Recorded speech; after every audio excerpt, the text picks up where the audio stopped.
তো নাই, ভিখারির বাচ্চা হয়ে গেছে, ও একবারে ভিখারির বাচ্চা। বৃহস্পতিবার বীরভূমের মোহাম্মদ বাজারে দলীয় সভা থেকে এইভাবেই কংগ্রেসকে আক্রমণ করলেন অনুব্রত মণ্ডল।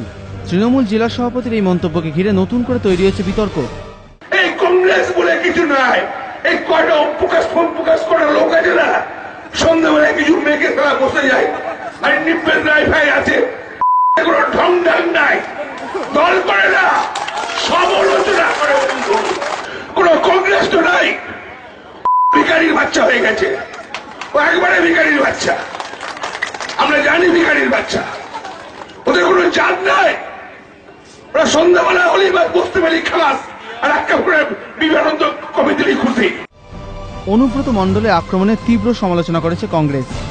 এই অনুব্রত মণ্ডলটা কিন্তু প্রতীক, এটাই তৃণমূলের মুখ, এবং এই মুখটাই কার্যত পশ্চিমবঙ্গ শাসন করতে যাচ্ছে। এই সংস্কৃতির বিরুদ্ধেই কিন্তু লড়াইটা।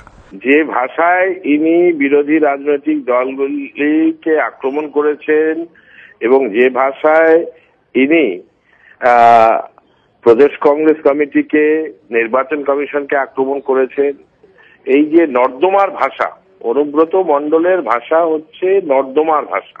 আমি মনে করি যে ওদের যেটা প্রথম দরকার সেটা হচ্ছে একটু শিক্ষার দরকার, যে কোথায় কি বলতে হয়। অনুব্রত মণ্ডলের সমালোচনায় সরব হয়েছে সিপিএমও।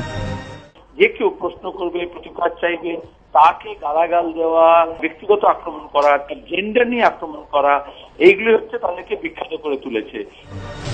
এর আগে গত মাসে রামপুরহাটে দলীয় কর্মী সভা থেকে ফতোয়া জারি করেন অনুব্রত। বলেন, কাউকে মনোনয়ন দাখিল করতে দেবেন না।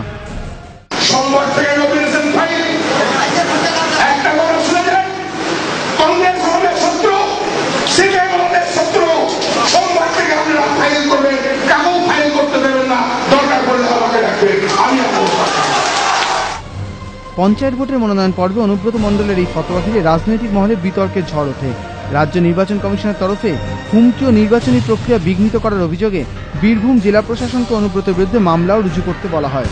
তখনও বিভিন্ন মহল সমালোচনায় সরব হয়, কিন্তু তারপরেও অনুব্রত মণ্ডলে আক্রমণের সুর বদলায়নি। রাজ্য রাজনীতিতে এই কুকথার স্রোত কবে বন্ধ হবে, উঠছে প্রশ্ন। গোপাল চট্টোপাধ্যায়, এবিপি আনন্দ, বীরভূম।